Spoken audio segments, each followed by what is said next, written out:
Lesson হচ্ছে সূরাত ইউসুফ থেকে যে স্বপ্ন কারোর সাথে শেয়ার করতে নেই। স্বপ্ন যেটা মানুষ ঘুমিয়ে ঘুমিয়ে দেখে।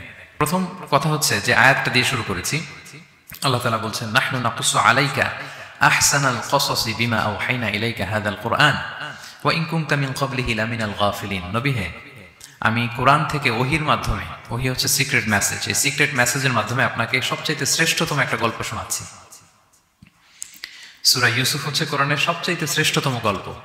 এই পৃথিবীতে যত গল্প হতে পারে, আপনারা রবীন্দ্রনাথ পড়েছেন, আপনারা বঙ্কিমচন্দ্র চট্টোপাধ্যায় পড়েছেন, আপনারা কেউ শেক্সপিয়র পড়েছেন, আপনারা গোটা বিশ্বের বড় বড় সাহিত্যিকদের বই পড়েছেন। যত সাহিত্য হতে পারে, যত স্টোরি হতে পারে, যত গল্প হতে পারে, এমনকি কোরআনের অন্যান্য গল্পগুলোর চেয়েও এটা শ্রেষ্ঠ, অনন্য, অনবদ্য, আনপ্যারালাল। একটা গল্প যে কত নান্দনিক হতে পারে, একটা গল্প কত জীবন্ত হয়ে মানুষের চোখে ধরা পড়তে পারে, সেটা আল্লাহ তাআলা শব্দের, আরবি শব্দের বুননে, ভাষার প্রাঞ্জলতা এই সূরাতে ফুটিয়ে তুলেছেন। এত সুন্দর একটা গল্প। তো আল্লাহ তাআলা বলছেন আহসানুল কাসাস, মানে সবচাইতে শ্রেষ্ঠ গল্প নবী হে আপনাকে শোনাচ্ছি। গল্পকে আরবিতে বলে কিসসা, এর প্লুরাল হচ্ছে কসাস। তো কিসসা বললেই মনে করবেন না যে এটা খারাপ জিনিস। অনেকে বলে আরে উনি তো কোরআন হাদিস দিয়ে কিছু বলে না, খালি কিচ্ছা বলে। কিসসা কিন্তু কোরআনে এসেছে, অনেক নবীর কসাস কোরআনে এসেছে। তো সেটা যদি কোরআন থেকে কিচ্ছা হয় বা ঘটনা হয়, স্টোরি টেলিং হয়, দ্যাটস গুড, অ্যাপ্রিশিয়েটেড, রেকমেন্ডেড। তো আল্লাহ গল্প কেন বললেন কোরআনে, এবং শ্রেষ্ঠ গল্প বলে আল্লাহ তাআলা স্টেটমেন্ট দিলেন আহসানুল কাসাস, সবচেয়ে শ্রেষ্ঠ গল্প ইউসুফের গল্প। কারণ কি? কারণ গল্প মানুষকে আকৃষ্ট করে। গল্প মানুষকে কি করে? আকৃষ্ট করে। অনেক সময় দেখা যায় যে আমরা যখন তাত্ত্বিক কথা বলি, মানুষ হাই তোলে, কেউ এদিক সেদিক তাকায়, একটা জীবনী জীবনী ভাব। কিন্তু যখন ঘটনা বলি, একটা গল্প যখন শুরু করি, তখন একেবারে নড়ে চড়ে বসে সবাই, মানে কি হইলো দেখি, শেষ পর্যন্ত কোথায় যে ঠেকে। তো এই জন্য আল্লাহ তাআলা মাঝে মাঝে আমাদেরকে গল্প শুনিয়েছেন। ইহুদিদের কাছ থেকে, মদিনা ইহুদিদের কাছ থেকে একটা প্রশ্ন শিখে আসছিল কুরাইশরা। ওই প্রশ্নটা রাসূল সাল্লাল্লাহু আলাইহি ওয়াসাল্লাম করেছিল যে বনি ইসরাইলের, হে মুহাম্মদ, বনি ইসরাইলের লোকেরা তো থাকতো কানাআনে, মানে প্যালেস্টাইনে। তো বনি ইসরাইল মিশরে আসলো কিভাবে? তুমি যদি সত্য নবী হও বলো। আবার কেউ কেউ বলেছিল যে ইউসুফ আলাইহিস সালাম, ইয়াকুব আলাইহিস সালাম, ওনারা থাকতো প্যালেস্টাইনে, ওনারা মিশরে আসলো কি করে বলো। আবার সাহাবারা মাঝে মাঝে মক্কায় বলতেন ইয়া রাসূলুল্লাহ, শুধু জান্নাত জাহান্নামের আয়াত, আখিরাতের আয়াত, তাওহীদ শিরকের আয়াত, এগুলো আমাদেরকে বলা হয়, কোনো ঘটনা কোরআনে বলা হয় না কেন? আমাদেরকে যদি একটা ঘটনা শোনাতেন আমরা ইন্সপায়ার্ড হতাম। এই চাহিদা, এই প্রশ্নগুলোর আলোকে আল্লাহ তাআলা অ্যানসার হিসেবে সূরা ইউসুফকে নাজিল করেছেন। তাহলে শোনো, আহসানুল কসাস, একটা গল্প কত মাধুর্যময় হতে পারে শোনো। এবং এর মধ্যে দিয়ে আল্লাহ তাআলা বলেছেন বনি ইসরাইল কিভাবে প্যালেস্টাইন থেকে ইজিপ্টে মাইগ্রেট করলেন। এভাবে অনেক নবীদের ঘটনা আল্লাহ তাআলা কোরআনে আমাদেরকে শুনিয়েছেন। আল্লাহ তাআলা বলছেন রুসুলান ক্বাদ কাসাসনাহুম আলাইকা মিন ক্বাবলু ওয়া রুসুলাল লাম নাকসুসহুম আলাইক। অনেক নবীর ঘটনা হে নবী আপনাকে আমি শুনিয়েছি, আবার অনেক নবীর ঘটনা আমি শোনাইনি। তো যেগুলো আমি শুনিয়েছি এগুলো আবার আপনি আপনার উম্মতদেরকে শোনান। ফাকসুসিল কাসাসা লাআল্লাহুম ইয়াতাফাক্কারুন। আপনি এই কিচ্ছাগুলো, ঘটনাগুলো আপনার উম্মতকে শোনান, যাতে করে তারা চিন্তাশীল হতে পারে। তাহলে এটা হচ্ছে ইন্ট্রোডাক্টরি ডিসকাশন, প্রাথমিক কথা, যে গল্প মানুষকে আকৃষ্ট করতে পারে, এজন্য গল্প মানুষের মনে দাগ কাটে, এবং একটা গল্প কত পাওয়ারফুল হতে পারে, নান্দনিক হতে পারে, এটা এই সূরার মধ্য দিয়ে আল্লাহ তাআলা আমাদেরকে বুঝিয়েছেন। আমরা কিন্তু প্রায় মহামানবদের গল্প শোনাই, সফল মানুষদের গল্প শোনাই। মিডিয়াতে মাঝে মাঝে দেখবেন যে কিছু প্রোগ্রাম করে যে সফল মানুষদের গল্প। তো গল্পগুলো কেন বলে? তাদের সফলতার গল্প শুনলে নিজেরও সফল হতে মনে চায়, মানুষ মোটিভেটেড হয় সফল মানুষের স্টোরি শুনলে। এখানে আপনারা অনেক ব্যবসায়ী আছেন, জীবনের শুরুটা ছিল অনেক কষ্টের, তাই না? একটা সময় পাড়ি দিয়ে এখন very big business magnate in Kuala Lumpur, মাশাআল্লাহ, অনেক বড় ব্যবসায়ী। তা আপনার হিস্ট্রিটা যদি আমাদের সাথে শেয়ার করেন, গল্পটা যদি বলেন, তখন আমরা অনুপ্রাণিত হব।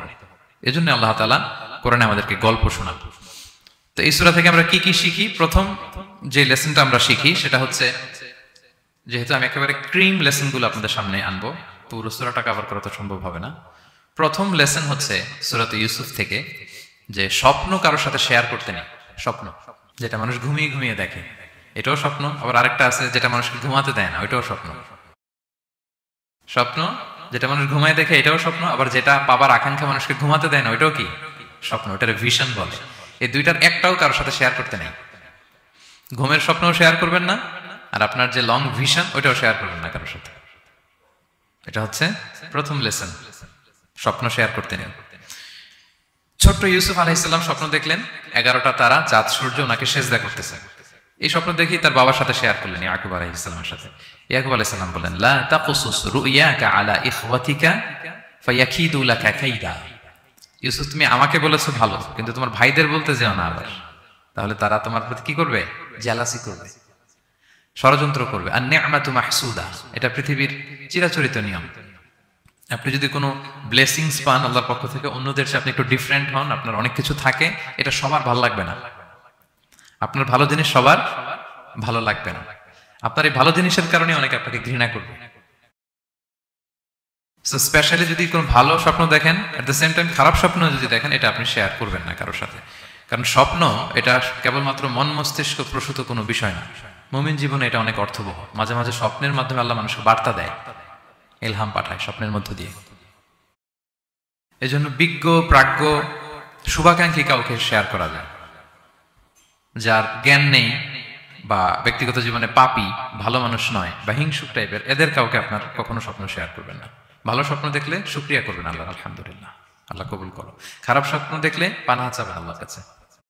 সুনানে তিরমিজিতে একটা বাব আছে, একটা চ্যাপ্টার, বাব লা তাকুসুর রুইয়া ইল্লা আলা আলিম আও নাসিহ। ভালো আলেম অথবা শুভাকাঙ্ক্ষী ছাড়া স্বপ্ন কাউকে বলতে যেও না, এই অনুচ্ছেদের নাম। এরপর এর কারণটা কি? কারণটা হচ্ছে ফাইন্না রুইয়া তাকাউ আলা মা তুআব্বার। স্বপ্নের ব্যাখ্যা যেমনটা করা হয় তেমনটাই হয়। আপনি একটা স্বপ্ন দেখলেন, একজনকে একটা বললেন, সে হুট করে একটা ব্যাখ্যা দিয়ে দিল, ওইটাই হয়ে যাবে। এটা আপনার জন্য ভয়ঙ্কর হয়ে যেতে পারে। লা ইউহাদ্দিসু বিহা ইল্লা লাবিবান আও হাবিবা। আপনার শুভাকাঙ্ক্ষী, আপনার বন্ধু, আপনার ভালো চায়, এদেরকে বলতে পারেন। কিন্তু যার এই ব্যাপারে জ্ঞান নেই, হুটহাট করে ব্যাখ্যা করবে, এরকম কাউকে বলা যাবে না। কারণ যেমন ব্যাখ্যা করা হবে তেমনটা হবে। ইউসুফ আলাইহিস সালাম ভালো স্বপ্নের ব্যাখ্যা জানতেন, ইয়াকুব আলাইহিস সালাম ভালো স্বপ্নের ব্যাখ্যা জানতেন, আল্লাহ রাসূল সাল্লাল্লাহু আলাইহি ওয়াসাল্লাম ভালো স্বপ্নের ব্যাখ্যা জানতেন। আবু বকর রাদিয়াল্লাহু তাআলা আনহু সাহাবীদের মধ্যে সবচেয়ে ভালো স্বপ্নের ব্যাখ্যা জানতেন। ইভেন রাসূল সাল্লাল্লাহু আলাইহি ওয়াসাল্লাম মাঝে মাঝে স্বপ্ন দেখে আবু বকরকে বলতেন, দেখি ব্যাখ্যা করো তো তুমি। তাবেঈদের মধ্যে মুহাম্মদ ইবনে সিরিন খুব ভালো স্বপ্নের ব্যাখ্যা জানতেন। এক লোক এসে মুহাম্মদ ইবনে সিরিনকে বলল যে, আমি দেখলাম আমার ছেলে পানি খেতে খেতে পেটটা এত বড় হয়ে গেছে। এই একই স্বপ্ন আরেকটা লোকও দেখলো, দেখে এক মূর্খের কাছে জিজ্ঞেস করলো। সে বলল, সর্বনাশ, এত বড় পেট হয়ে গেছে, তোমার ছেলে তো মারা যাবে।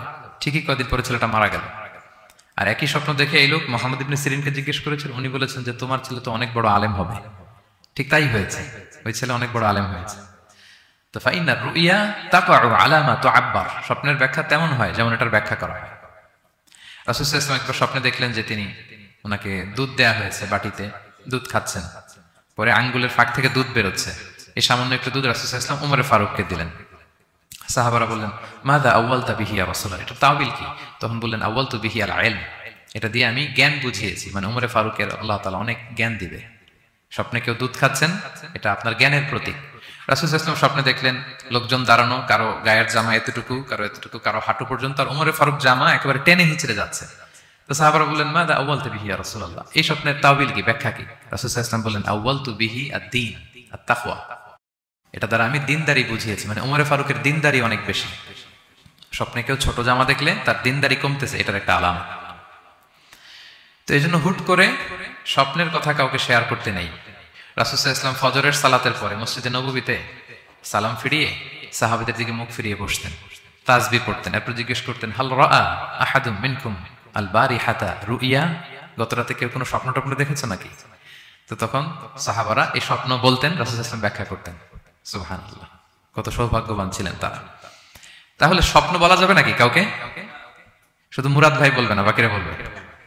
স্বপ্ন বলবেন কাউকে না। খুবই শুভাকাঙ্ক্ষী, আপনার একেবারে ক্লোজ ফ্রেন্ড, তাকে বলতে পারেন। আর অনেক বড় আলেম যিনি ভালো ব্যাখ্যা করতে পারবেন, আপনাকে গাইড করতে পারবেন, তাকে বলবেন। এছাড়া